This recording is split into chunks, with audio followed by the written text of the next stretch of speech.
Well, hey, everybody, welcome to this week's episode of Conversations. In this episode today, I want to talk about one of the clearest, most forgotten commands Jesus ever gave, and that is to make disciples, not fans, not attenders, not consumers, disciples.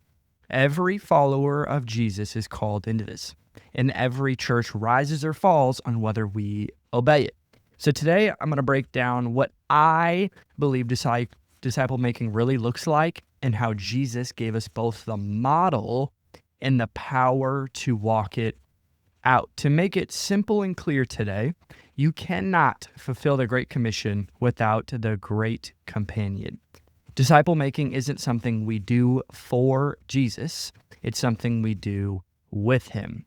So I'm going to give you a few points here, and we're going to talk about why this is so important. It's obviously important because Jesus commanded us to do so. So number one, if you're taking notes, and these are some thoughts around discipleship, the disciples could only make disciples through Jesus' power. We see this in Matthew 28:18. Before Jesus said, "Go," he said, "All authority has been given to me." They were not sent out with personality, charisma, or strategy. They were sent out with his authority and his presence. To make this simple, you cannot disciple anyone in your own strength. You reproduce what you rely on. And we're going to talk about that in a bit, but the reality is you are leading somebody somewhere. And in my opinion, I think it's best to lead them to look and sound and feel and act and experience the person of Jesus, not a mini-me version of yourself, because you're either discipling them into the image of Jesus or the image of yourself. And you are being discipled in one way or another as well. So you just can't build disciples without power. Power is the dynamic that obviously comes through the Holy Spirit, that comes through not just influence, not just authority, but actual power.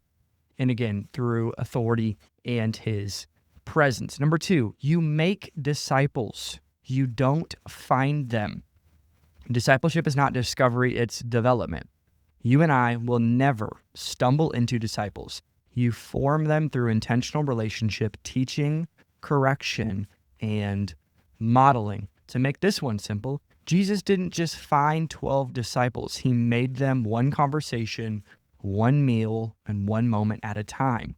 You see Jesus intentionally walking with 12 men and having a core of 3. What he was doing, obviously, was modeling what it means to do ministry with people. It's walking with them. There was a specific invite. Every single person that he found them, by the way, they didn't find Jesus. Jesus found them. Jesus chose his disciples. He chose the people he was going to bring close to him. Because, like I said, discipleship is not just discovery, it's development. You truly are building discipline in people. That's what the word discipleship means. Disciple, discipline. You're building the disciplines of following Jesus. So you make disciples. And if I'm going to be honest, there's a lot of leaders in the church who just haven't made a single disciple. They haven't, because they haven't understood the magnitude of the importance of this, that Jesus clearly called us all to do so. Number 3, you're not making disciples of you. You're making disciples of Jesus. 1 Corinthians 11:1, Paul said, "Follow me as I follow Christ." He doesn't just say, "Follow me" to sound like me. He's commanding them to follow him. He's inviting them into the discipleship journey because he's following Jesus. So what he's saying is the goal isn't to build clones of your personality. It's to shape people into the image of Jesus. What I'm saying is over the course of time, when you're investing in somebody, they should look and sound more like Jesus, not like you.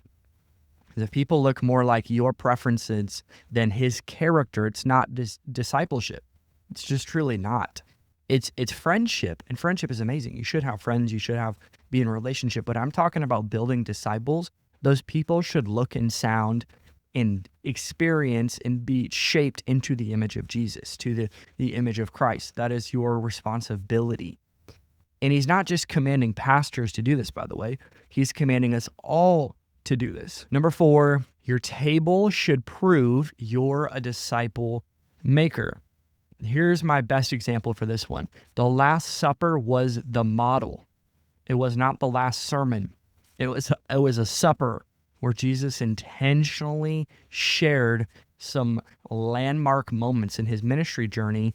Obviously, you have that communion moment on the Passover meal, and he's talking about how he's going to go to the cross and die, and his body's going to be broken for us, and his blood's going to be shed for us. And this was a moment in the Passover meal. And a lot of times we preach the supper, but we don't have suppers. And I'm telling you, your silverware should be tarnished by your disciple making. Why? Jesus formed disciples around meals, conversations, and shared life, not just pulpit moments. If you are attempting to disciple people from your stage or from your pulpit, you are missing it. If your table is empty while your calendar is full, you're missing how Jesus discipled. I'm just telling you, you can take the man and look at his model. What was Jesus's model? It was from a simple invitation. It was inviting his disciples into witnessing the way Jesus walked, the way he talked, the way he got up early and separated himself from the crowd to be with God in his alone time. They saw he was sweating blood in the Garden of Gethsemane. There is a level of proximity and transparency and vulnerability that Jesus offered to his disciples. So they watched the way he walked, that they actually saw the man and his model. And I'm not committed to methods or models, but what I'm committed to is looking at the patterns and understanding that if Jesus is calling us to build disciples, we should probably do it the way Jesus did, which was through proximity. It was through actually doing life with people. And you hear that a lot in church, but the reality is you're not doing life with people if you're just showing up on their calendar. You're not. Because again, if your table is empty while your calendar's full, you're just missing it completely. Number 5, disciple making happens through proximity, not position. Jesus never ran a program. He lived with people. He always offered this invitation. Be with me, always came before go with me. You can read that in Mark chapter 3. Titles might influence crowds for sure, but presence shapes disciples. So I'm saying Sundays are not a time for you to shape people. Holistically, if you think about it, you're spending about 30 minutes a week with that person. 30 minutes out of 7 days is not a ton of time for somebody to truly be shaped. It's really not. If you look at the practical side of that, if I just spent 30 minutes with my wife a week, it's probably not the healthiest relationship. And this is so important to mention because your response would be, but I can't do that with everybody. And my response would be, exactly. That's not your job anyways. Your job is to equip people to do that as well. So your church, every person who calls himself a follower of Jesus in your church should be doing this. They should be utilizing the dinner table. They should be integrating people into their world, into their homes, so that people can be shaped and molded. Because again, it just happens through proximity, not position. Just because you have a title does not mean that you're making a single disciple. Be my first question to any church planner listening to this podcast or watching this on YouTube.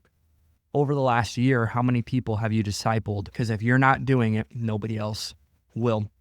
Because they're going to do what you do, not what you say. So number 5 was disciple making happens through proximity, not position. Number 6, real discipleship requires teaching, here we go, and obedience.